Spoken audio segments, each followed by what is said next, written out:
이렇게 마스크를 다 쓰고 예배를 드린 적이 71년 동안 오늘 처음인데 모이지 않을 것도 고려했지만 조금 더 어려워질 경우에는 모이지 않더라도 오늘 특별히 우리 교회는 생일을 맞이한 날인데 그래도 모이지 않은 당에 결론이 있었고 오늘 이렇게 함께 주일 예배를 드리게 됩니다. 마침 요한복음 12장 말씀을 지난 주간에 묵상하면서 오늘 우리에게 주시는 중요한 메시지가 여기에 있다는 생각이 들어서 이 시간 나누고자 합니다. 유대교는 개종한 이방인들을 함께 예배하는 것을 허용했습니다. 그래서 이방인 중에도 하나님을 섬기려고 하는 신자들이 있다면 성전의 이방인들에 들어가서 순례 끝에 그곳에서 같이 머무는 것이 가능했던 그런 일들을 오늘 본문 말씀은 배경으로 하고 있습니다. 순례 행렬에 온 사람들 가운데 예수님을 만나러 온 헬라인들이 있었습니다. 갑자기 이 헬라인들이 예수님을 만나려고 했을까? 이 헬라인들은 누구일까?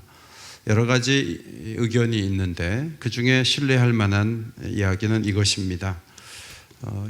요단강을 중심으로 동편 쪽이 있는데요. 이 동편 쪽을 데가볼리라고 하고 구약 성경에서는 길르앗이라고 합니다. 이곳을 로마가 지배를 했는데 데가볼리라는 말 자체가 10개의 도시라는 뜻입니다. 알렉산더 대왕이 이곳을 점령했을 때 이 10개의 도시가 알렉산더 대왕의 지배하에 놓였는데 이 땅은 교통과 통상의 요지였어요. 로마가 이들을 지배할 때 로마 장군에게 협력한 대가로 면세와 수많은 혜택들을 받아 누린 데가볼리의 도시들, 유대인들은 그래서 그들을 더 멀리하고 미워했죠. 그런데 예수님께서 이 10개 도시 중에 하나인 거라사 지방에 가서 귀신 들린 사람을 고쳐줬을 때 그 귀신이 2,000마리의 돼지에게로 들어가서 비탈로 내리다라 바다에서 죽는 사건 여러분 기억하시죠? 그 나은 사람이 데가볼리 곳곳에 가서 예수께서 행하신 큰 일을 말했다라는 기록이 마가복음 5장에 기록이 되어 있습니다. 어쩌면 예수님을 그때 본 사람들, 그 예수님에 대한 얘기를 들은 사람들 가운데 예수님께서 우리들을 수용하시고 우리들과 함께 대화를 나누지 않을까 해서 예수님을 찾아왔던 것으로 보입니다. 유대인들은 메시아를 배척하는 상황에서 이방인들 가운데 예수님을 찾아오므로 이방인들이 언약 공동체로 들어오는 신호탄이 쏘아졌다. 이제 그렇게 신학자들은 이 본문을 해석을 합니다. 그들은 빌립이나 안드레 다 헬라 이름이거든요. 유대식 이름이 아니에요. 헬라 문화권 속에 있었던 갈릴리 연안의 동부 지역의 벳세다 출신인 빌립에게 예수님이 과연 유대인인데 우리를 만나 주실까? 좀 여쭤봐라. 빌립도 확신이 안 서니까 안드레에게 과연 만나 주실까 의논하다가 예수님께 여쭤봤어요. 헬라인 몇 사람이 예수님 만나고자 하는데요 라고 얘기했어요. 그때 예수님께서 만나자 안 만나자 라는 말씀 대신에 23절 인자가 영광을 얻을 때가 왔도다 이렇게 대답하셨어요. 그러니까 만났는지 안 만났는지는 중요하지 않다는 거예요. 헬라 사람들이 만나자고 했을 때 인자가 영광을 얻을 때가 왔도다 이렇게 말씀하셨다는 거예요. 12장을 계속 읽고 요한복음을 전체적으로 읽어볼 때 영광을 얻을 때는 예수님의 죽을 때를 의미해요. 여러분 죽는 것은 영광을 얻는 것이 아니잖아요. 그런데 예수님은 죽을 때를 영광을 얻을 때라고 표현했어요. 그러면 그 말이 예수님 혼자 그렇게 우격다짐으로 한 표현인가 아니면 거기에 깊은 의미가 있는가 그것을 오늘 설명해 드리고자 합니다. 먼저 죽음이 영광이 될 수 있는 이유는 그 다음 절 24절 말씀에 분명하게 그 뜻이 나타나 있습니다. 내가 진실로 진실로 너희에게 이르노니 한 알의 밀이 땅에 떨어져 죽지 아니하면 한 알 그대로 있고 죽으면 많은 열매를 맺느니라. 여러분 씨앗이 땅속으로 들어가면 그 공간은 아무도 알아주지 않는 그냥 썩는 그리고 죽어버리는 그런 공간인데 거기서 생명체가 돋아나죠. 많은 씨앗들이 죽는데 그 죽은 씨앗들이 풍년을 가져오는 그런 기초가 되죠. 그것이 밭에서 일어나는 현상인데 예수님 한 사람이 십자가에 죽어서 많은 사람이 생명을 얻을 수 있다면 내 죽음은 영광이다. 이렇게 예수님이 말씀하신 것입니다. 땅속 어두운 곳에 들어가서 생명이 일어난다. 이것을 영적 교환의 법칙이다. 그렇게 말할 수 있습니다. 우리의 약점, 우리의 상실, 우리의 죄와 슬픔, 우리의 고난을 주님은 다른 것으로 교환해 주기 위해서 자신의 생명을 지불해 주셨습니다. 예수님이 갑자기 그렇게 하신 것이 아니고 구약시대 내내 어린 양이 죽고 사람들이 살았어요.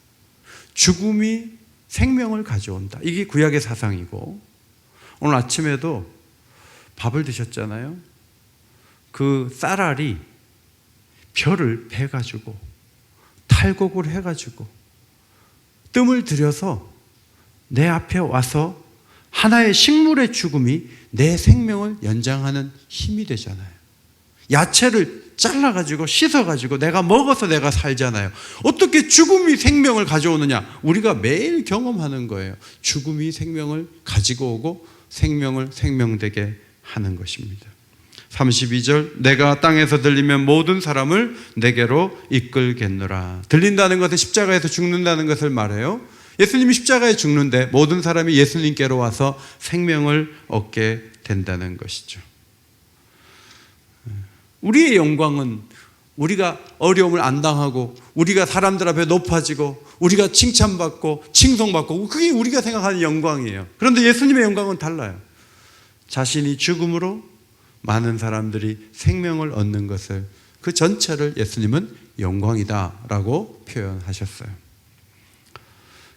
중동에서 사역했던 선교사님 한 분이 크리스찬 병원사를 몇 년 전에 읽었는데 그게 생각이 난다 그러면서 글을 올려주셨어요. 유럽 전역에 패스트가 창궐해서 수십만 명이 사망할 때 사람들은 앞다투어 도시를 빠져나갔어요. 그런데 사제들과 그리스도인들이 자리를 지키고 거리에 널려있는 시신들을 땅에 묻고 사람들이 버린 사람들을 집으로 데려다가 그들을 치료해주고 몸을 씻기고 스프를 끓여서 먹이는 중에 그것이 감염이 돼서 그리스도인들이 죽어가고 치료받던 사람들이 살아나면서 유럽은 복음화가 된 거예요. 유럽이 그렇게 100% 가까운 사람들이 예수를 믿게 된 이유가 거기에 있다는 거예요. 그 환자들을 데려다가 치료해주고 도와준 이들을 조직적으로 했는데 그때 바로 진료보호소가 생겼대요. 그런데 그 진료보호소가 오늘날 병원의 효시가 되었다는 거예요. 옛날에 한의사처럼 다 진료를 위해서 각 사람이 의사들이 움직였어요.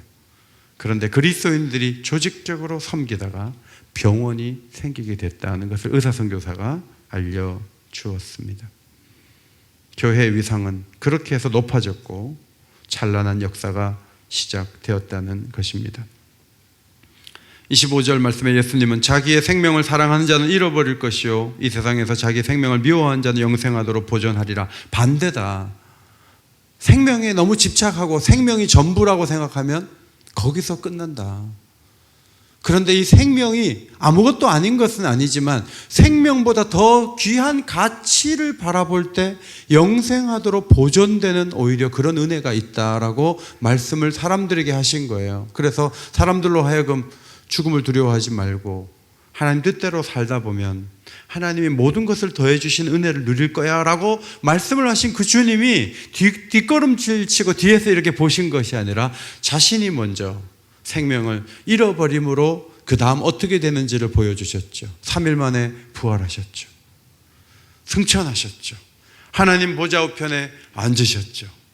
모든 사람이 주님으로 바라볼 수 있는 그 자리에 계시다가 심판의 주로 다시 오실 분이 예수님인 것을 우리들에게 보여주시면서 우리 또한 죽음이 비참한 끝으로 끝날 것은 아니다 라고 말씀을 해 주신 것입니다. 죽음은 영광스러운 일의 첫 출발점이 될 수 있다 하는 거예요. 바울은 로마서 8장에서 오늘 장로님이 기도하신 대로 우리가 알거니와 하나님을 사랑하는 자 곧 그의 뜻대로 부르심을 입은 자들에게는 모든 것이 합력하여 선을 이룬다는 말씀. 죽음은 비참한데 죽음을 선택하고 나니까 합력해서 선을 이루어서 부활을 이루시고 십자가와 부활은 교회가 갖고 있는 가장 중요한 복음이 됐어요. 오늘 은퇴식이 있습니다. 은퇴가 끝입니까? 은퇴는 가능하면 안 해야 되는 겁니까? 아니요. 은퇴식을 하면서 새로운 시작이 가능해요. 그리스도인들은 그런 사람들이에요. 은퇴 전에는 많이 얽매이고 힘든 부분이 있어요. 근데 은퇴한 다음에 이전에 심호할 때보다 더 놀라운 헌신과 사랑을 하나님께 드릴 수 있는 길을 얼마든지 열 수 있다. 우리 교회가 어르신들이 많으세요. 그래서 우리 교회가 점점 더 쇠락해져 갑니까? 그래서 점점 더 안 됩니까? 그렇지 않습니다. 시니어들이 시니어 그룹에 들어가서 이전과 똑같이 아니면 새로운 방식으로 더 하나님을 잘 섬기는 그런 모습들이 우리 교회에 있기 때문에 71년을 맞이하기까지 여기까지 오게 된 것이죠. 우리 하나님은 아픔을 영광으로 만드는 일에 전문가이심을 믿으시기 바랍니다. 끝을 시작으로 만드시는데 가장 지혜로운 분이 하나님이신 것을 믿으시기 바랍니다. 하나님은 그런 분이세요. 코로나19 이 바이러스 문제도요, 지금은 어떻게 이런 세상이 올 수가 있지? 도대체 불안해서 뭘 할 수가 없잖아요. 그래요. 지금은 그래요. 3월 내내 그럴지도 몰라요. 그런데 고통만 스쳐가지는 않을 거예요. 지금도 우리가 보는 것처럼 권력의 힘으로 신천지 예배당에 문을 닫게 하시고 그 명단을 다 파악하게 하시고 하나님이 뭔가 또 다른 일들을 하시는 게 보이지 않습니까? 우리 교회도 마찬가지예요. 모이라 했을 때 모이는 게 너무 힘들었어요. 그래서 10번 모이라고 하면 2번밖에 못 갔어요. 그것도 2번 가줬어요. 그런데 알고 보니까 그 2번 간 게 하나님의 은총이에요.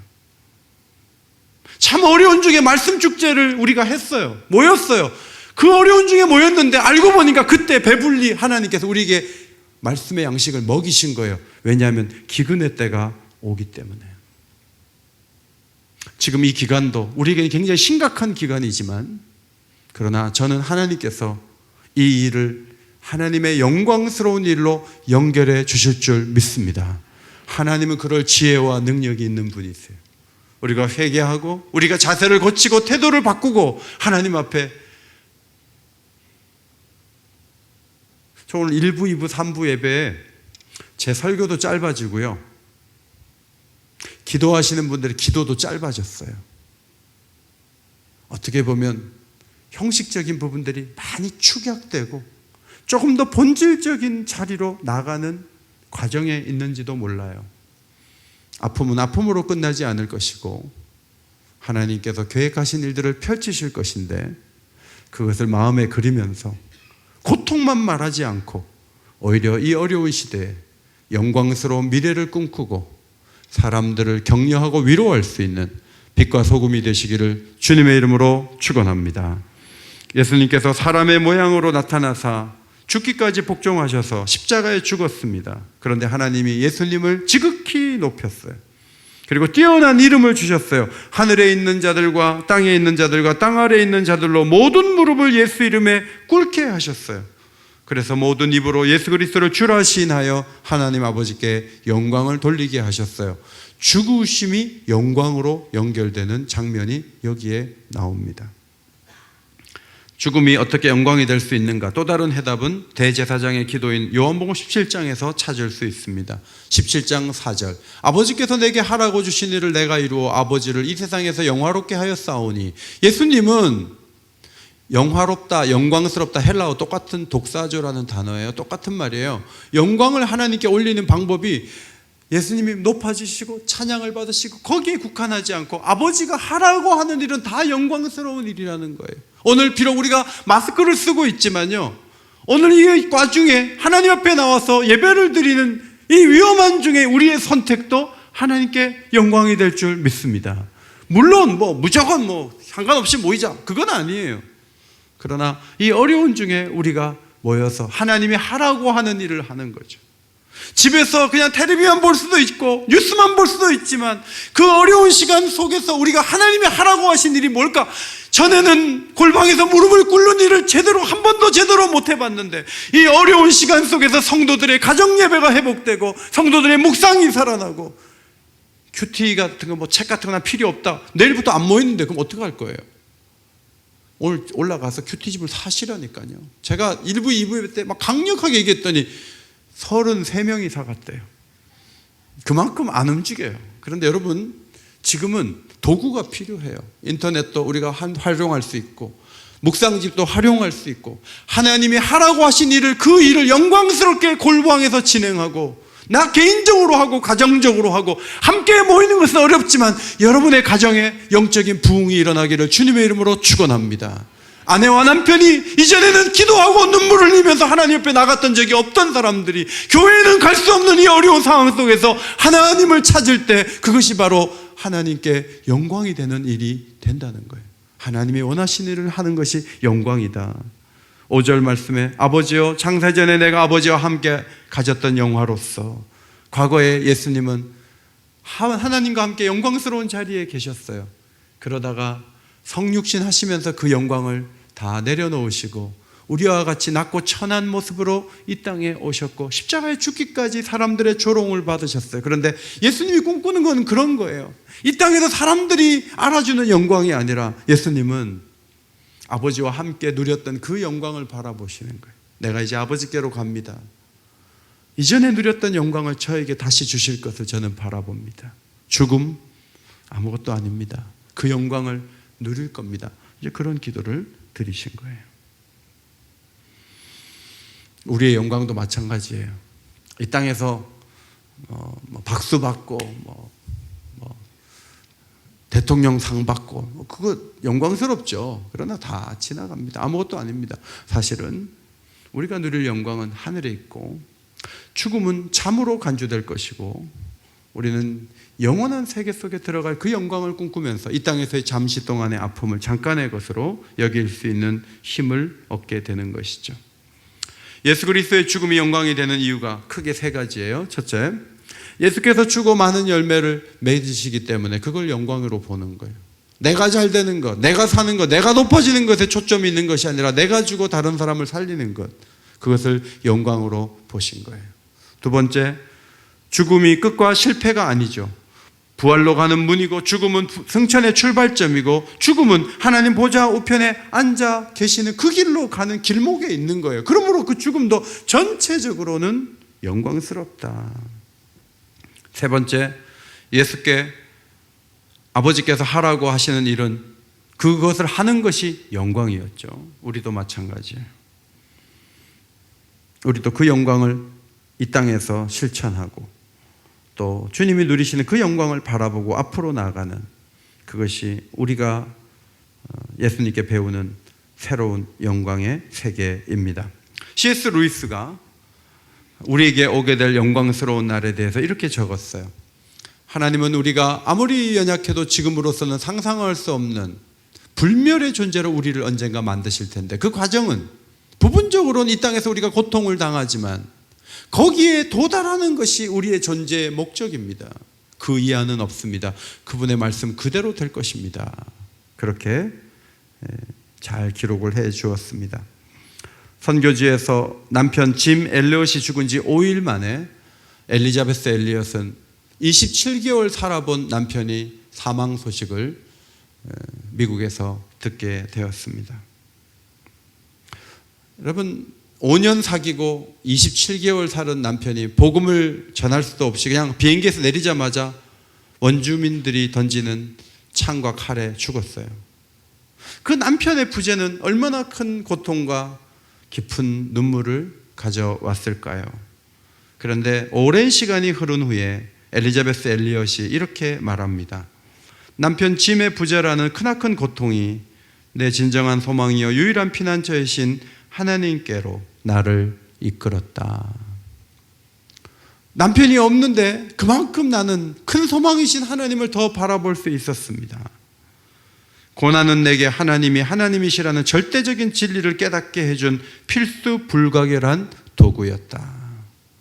여러분, 교회가 신천지 교회와 함께 지금 일반 교회들도, 건강한 교회들도 욕을 먹어서 이제 교회 다닌다는 얘기도 못하겠네, 뭐 이렇게 여러분이 위축될 수 있지만, 이 어려운 시간들은 사실 하나님이 하나님이시라는 절대적인 진리로 나가는 과정에 있다는 것을 꼭 기억하십시오. 6.25 전쟁이 한국교회 부흥의 원인이었다고 교회 역사가들이 말해요. 그렇다면 오늘 이 어렵고 힘든 이 시간 속에 하나님 외에 무엇이 사람들의 진정한 소망이 되겠습니까? 우리가 쓰고 있는 마스크는 하루 쓰고 버려야 되는 것들이에요. 거기에 우리의 모든 것들을 걸지 않아요. 그것이 잠시 우리를 도와줄 뿐이에요. 우리가 원하는, 우리가 기뻐하는 원대한 꿈은 하나님께 있는 거죠. 이 어려운 시기에 여러분이 전도할 사람들을 위해 가정에서 기도하고 이 질병이 끝나면 복음을 전할 수 있는, 오히려 담대하게 설 수 있는 그런 힘과 능력을 우리가 가져야죠. 엘리자베스 엘리엇은 그런 질문을 해요. 우리 남편이 왜 죽었을까?